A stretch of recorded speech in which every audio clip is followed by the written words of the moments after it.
प्रश्न, एक द्विघात बहुपद ज्ञात कीजिए जिसके शून्यकों का योग तथा गुणनफल क्रमशः करनी 2 और 1/3 है।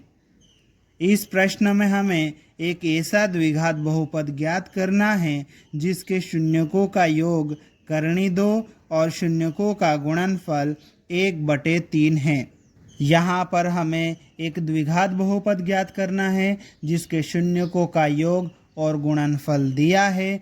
तो हम इस प्रश्न को हल करने के लिए एक द्विघात बहुपद और उसके शून्यकों को मान लेंगे। तो हम लिखेंगे हल, माना कि द्विघात बहुपद ax का वर्ग प्लस bx प्लस c है तथा इसके शून्यक अल्फा और बीटा है।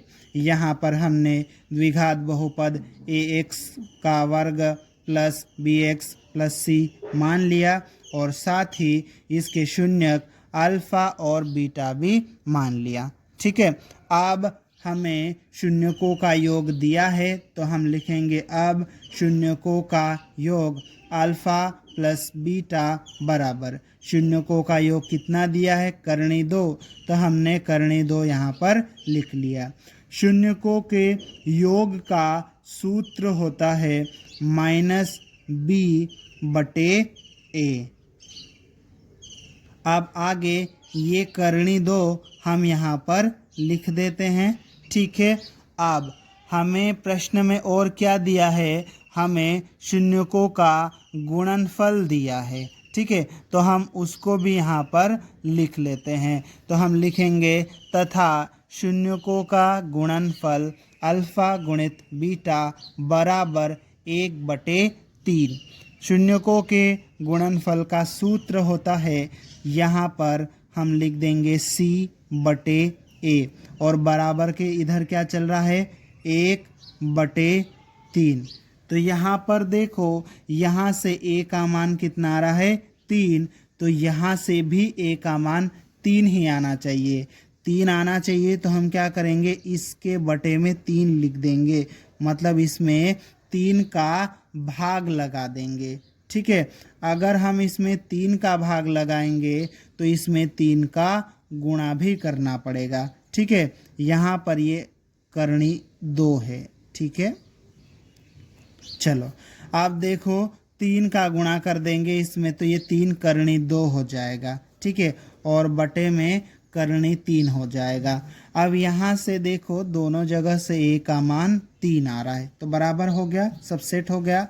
तो हम यहाँ पर लिखेंगे यदि a बराबर कितना है 3, अगर a बराबर 3 हो तब b बराबर देखो कितना आएगा -b बराबर 3 करनी 2 है तो b बराबर क्या हो जाएगा, ये चिन्ह इधर इसके पास आ जाएगा तो b बराबर -3 करनी 2 आ जाएगा।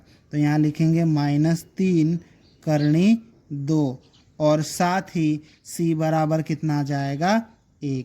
ठीक है, यहाँ पर हमने a, b और c के मान निकाल लिए हैं। अब हमने जो बहुपद ax का वर्ग प्लस bx प्लस c माना था, इसमें a, b और c के मान रख देंगे। तो देखो यहाँ पर a की जगह पर a का मान 3 रखेंगे, 3 का गुणा x वर्ग के साथ में करेंगे तो ये 3x वर्ग हो जाएगा। ठीक है, अब आगे देखते हैं।